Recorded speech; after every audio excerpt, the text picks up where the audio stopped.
Hey there, comic book fans. I'm back from the comic shop again this week. Got 6 comic books, 4 off the pull list, 2 first issues I pulled off the shelf. But first, I'll show you the top of the printer comics I got. These are the 2 I had on top of my printer to look at all week. We got a Scott Roberts Patty Cake. What issue is this? Issue 40. Oh, is this a special? Patty Cake and Friends number 7. This was a sort of all ages comics in the 90s that I think he was local, from Rockland County maybe, who Scott Roberts did really nice stuff. Very enjoyable comic. If you've never read it, look it up. It's fun. The other, of course, is an Alan Weiss Power Man and Iron Fist. I forgot this one cover existed. I just looked through my Power Man and Iron Fist for a cover I wanted out and pulled that one out. So I had these 2 on top of my printer to look at, and now I'll put them away. One other thing I got this week, let me show you that. I picked up a Nintendo Switch. Oh, I see myself in the screen. It's an infinity mirror. I have the last video game system I got was the Xbox 360, and I got the Zelda Nintendo Switch, which, by the way, does not come with a Zelda game. What is that all about? My Xbox 360, I got the Halo edition 15 years ago or so, and it came with the Halo game. How come there's no Zelda games? But Switch games are so expensive. I've just been playing some of the digital downloads they got. Some Card Fighter Clash, 1080 Snowboarding, Super Metroid. I can't remember the other one, but I've been playing 90s, cheapo 90s games on it. But anyway, fun. Like I said, I haven't had, and this hooks up to the television too, so you can play it on your television or play it as a handheld. First one I've had, and I haven't even had my Xbox 360 on in at least 5 years, so it'll be fun. Let's see, what do we have here? Dark Ride, issue number 11. It was funny, my LCS owner said he's got 50 copies of this now, because 2 people ordered the 1 in 25, which he said looked like some famous Disney thing. So now he's got 50 extra copies of it that he doesn't know what to do with. But this is by Joshua Williamson and Andre Bresson, the 2 guys who did Birthright. And this one is all about a horror theme park, sort of like Disney World, except horror themed. Except the guy had to make a deal with the devil to get this up and going like 30 years ago. And now the bill has come due. The demons want their payment. And the payment is the guy's kids, who are the stars of the book, the kids. And then we've got No One, issue number 8. The one that's a police procedural, and there's also a podcast that goes with it that I've never listened to. So the police are trying to track down the No One killer or he's already in jail and there's a copycat killer out, or maybe they're the wrong guy in jail and the copycat's the real guy, or maybe somebody else is the real guy. Plus there's journalists in this too who are trying to track down the killer. You know, they're writing stories and having their own podcast about the killer. And then there's an actual podcast that goes along with it. But like I said, I've never read that, but I've been enjoying it. Like I said, it's a police procedural comic, which there aren't a lot of.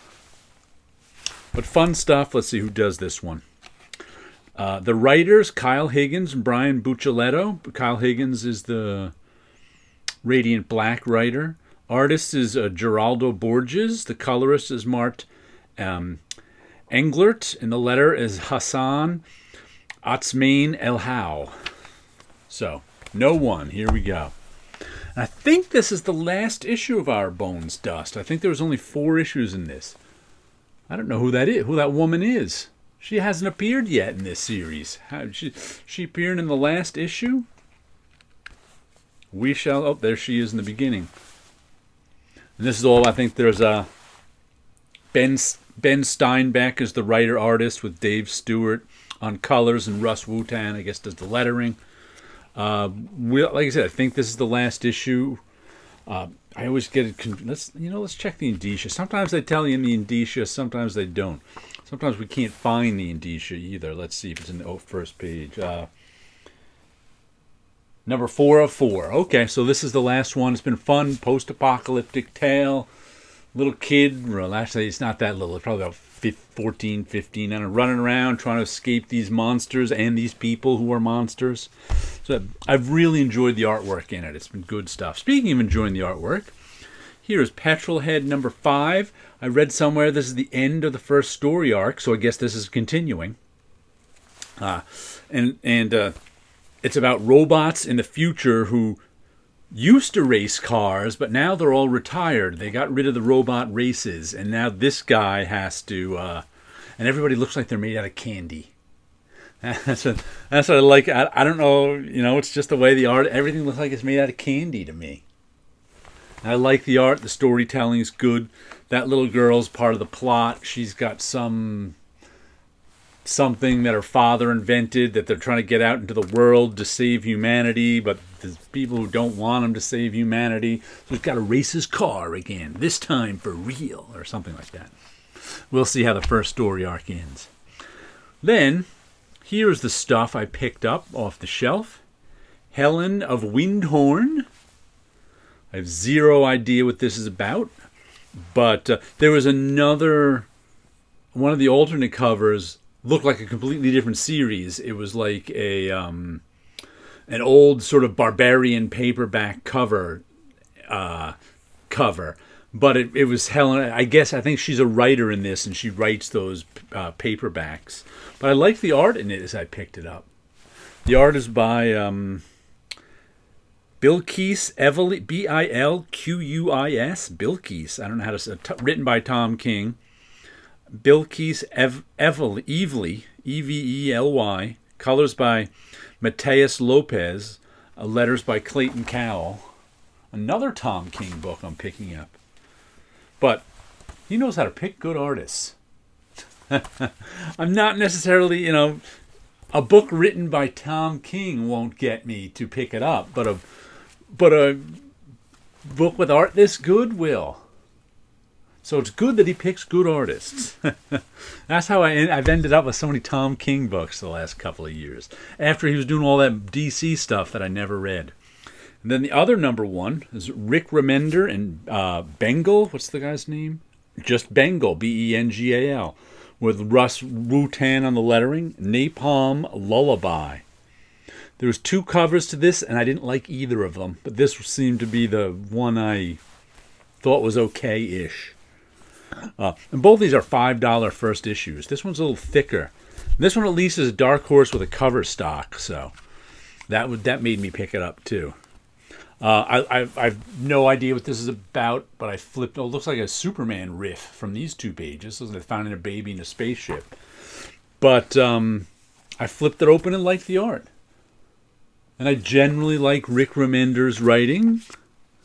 So that's a nice little drawing right there on that page. So I figured I'd give it a read. This seems like it's double size. That's probably 48 pages, it feels like. So for $5, this is cover B, Daniel Warren Johnston. All right. Doesn't do anything for me. But there you go. Now let me show you something I'm working on, which is a coat. I'm in the middle of it. I painted my big long winter duster at the beginning of the winter. Then I was like, I want a painted spring coat too, because I was wearing my short coat and was like, it doesn't have a painting on it. So this is I have plans for the front too, but this is the big elaborate painting on the back so far. Got another day, maybe 2 on it, but it's almost there. It's looking a lot better than it did yesterday. But it's a black denim blazer. Who knew such a thing existed? I did not. But I was looking for a short spring coat to paint, and this popped up on Amazon for $50 or so. I was like, I'll grab that and paint it. So I want to paint something on these pockets here too, and maybe 2 eyes on the front like I have on my duster. So we got that to go. But there you go. I can't pull it off and show it to you closer because it's taped onto this, and this is a really heavy. This drawing board weighs like 15 pounds, so I'm not moving it. But there you go. Little look at it. Alrighty, some artwork, some comics, a Nintendo Switch, and you guys have a good week out there.